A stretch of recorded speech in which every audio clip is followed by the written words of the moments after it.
देख रहे हैं Bombay broadcasting corporation BBC Hindi news और मैं हूं आपके साथ समीक्षा यादव। अब नजर डालते हैं आज की महाराष्ट्र की 10 बड़ी खबरों पर। महाराष्ट्र के नांदेड़ में भंडारा खाने से 150 लोग हुए बीमार लोगों को अस्पताल में कराया गया भर्ती, जिनका चल रहा है इलाज। दरअसल इलाके में भंडारे का आयोजन किया गया था और सभी लोग भंडारे में शामिल हुए थे और वहां पर प्रसादी ग्रहण की थी, जिसके बाद लोगों की हालत बिगड़ने लगी और इलाके में दहशत फैल गई। सभी मरीजों को अस्पताल में भर्ती कराया गया है, जिनका इलाज जारी है। फिलहाल स्थिति नियंत्रण में है। अमेरिका और ईरान के बीच हुए सीज फायर पर यूबीटी नेता संजय राउत का बड़ा बयान। राउत ने कहा है कि अब वर्ल्ड मैप पर पाकिस्तान को महत्व मिलेगा। सीज फायर का श्रेय पाकिस्तान को मिल रहा है। ये भारत के लिए और प्रधानमंत्री नरेंद्र मोदी के लिए बहुत ही शर्मिंदगी वाली बात है। पाकिस्तान को हम हमेशा कंगाल देश कहते हैं। जब पाकिस्तान की मध्यस्थता की बात सामने आ गई थी तो विदेश मंत्री एस जयशंकर ने कहा था कि ये दलाल राष्ट्र है और हम दलाली नहीं करते। अच्छी बात है, आप दलाली नहीं करते, लेकिन इतना बड़ा देश है, आपको अपनी भूमिका स्पष्ट करनी चाहिए थी, जो कि आप नहीं कर पाए। अमेरिका ईरान युद्ध पर केंद्रीय मंत्री रामदास अठावले ने दिया बड़ा बयान। अठावले ने ईरान और अमेरिका के बीच हुए सीज फायर पर कहा, मुझे लगता है कि भारत सरकार की भूमिका, नरेंद्र मोदी जी की भूमिका हमेशा से युद्ध विराम और शांति की रही है। कई देशों के साथ मोदी जी ने चर्चा भी की थी। ट्रंप जी ने जो 2 हफ्ते के लिए युद्ध रोका है वह केवल 2 हफ्तों के लिए नहीं बल्कि हमेशा के लिए होना चाहिए। हिंसा बंद होनी चाहिए। युद्ध रोकना बहुत जरूरी है और इसे अस्थायी रूप से समाप्त किया जाना चाहिए।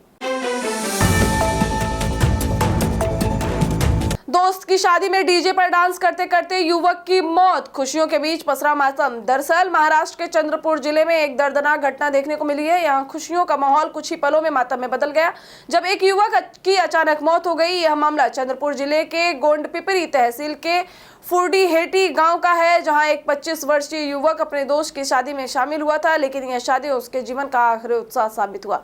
मृतक की पहचान अल्पेश दहगांवकर के रूप में हुई है, जो अपने दोस्त की शादी में अपनों के साथ शामिल हुआ। प्रारंभिक जानकारी के अनुसार हार्ट अटैक को मौत कोई संभावित वजह बताई जा रही है।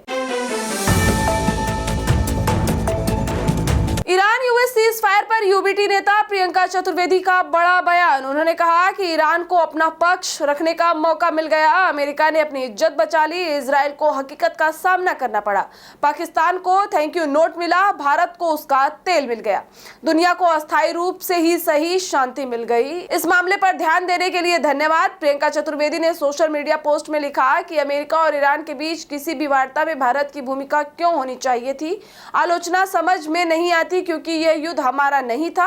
उन्होंने आगे लिखा कि पाकिस्तान के लिए यह सीज फायर उस दलाल की तरह है जो पैसे लेकर संकट का समाधान करने का वादा करता है, जैसे कि भारत के विदेश मंत्री ने सर्वदलीय बैठक में कहा था। महाराष्ट्र साइबर क्राइम की टीम ने Ashok Kharat viral videos case में बड़ा एक्शन लिया है। साइबर टीम ने अशोक खरात और पीड़िताओं से जुड़े अश्लील वीडियो सोशल मीडिया पर वायरल करने के मामले में एफआईआर दर्ज की है। साइबर टीम ने 4 अलग-अलग सोशल मीडिया लिंक के खिलाफ मामला दर्ज कर लिया है।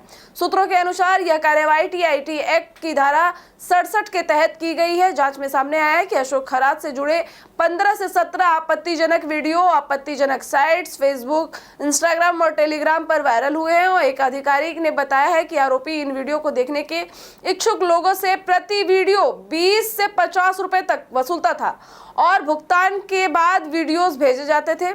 पुलिस का कहना है कि इन वीडियोस के कारण कई पीड़िताओं की पहचान भी सार्वजनिक हो रही है, जिससे उनकी निजता को गंभीर नुकसान पहुंचा है।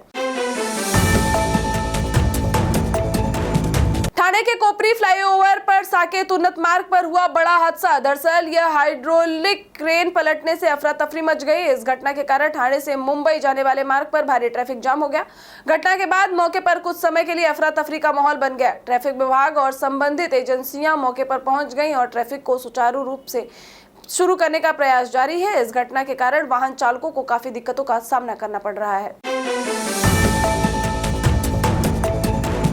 आयुष मंत्रालय के मोरारजी देसाई राष्ट्रीय योग संस्था ने महाराष्ट्र के बुल्ढाना जिले के लिनाळ स्थित छत्रपति शिवाजी महाराज उद्यान में योग महोत्सव 2026 का आयोजन किया। इस आयोजन में सबसे बड़े समूह द्वारा त्रिकोणासन करने का रिकॉर्ड बनाकर एशिया बुक ऑफ रिकॉर्ड्स में नाम दर्ज किया गया। लगभग 5000 प्रतिभागियों ने प्रातःकाल कॉमन योगा प्रोटोकॉल का अभ्यास करने के लिए एकत्र होकर ऐतिहासिक शहर लोनार को सामूहिक कल्याण के एक जीवंत केंद्र में परिवर्तित कर दिया।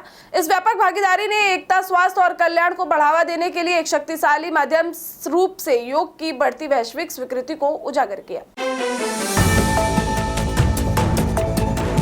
यात्रियों के लिए खुल गए मुंबई मेट्रो की लाइन 2B और 9। मेट्रो लाइन 9 के पहले चरण में 5.6 किलोमीटर तक ऊंचा ट्रैक है, जिसमेम 4 स्टेशन है जिनके नाम दहिसर ईस्ट, पांडुरंगवाड़ी, मीरागांव और काशीगांव है। वहीं मेट्रो लाइन 2B के पहले चरण की लंबाई 5.53 किलोमीटर है और इसमें 5 स्टेशन है। इनके नाम देशभक्त, NG आचार्य उद्यान, छत्रपति शिवाजी महाराज चौक, देवनार, मारखुर्द और महाराष्ट्र नगर मंडले है।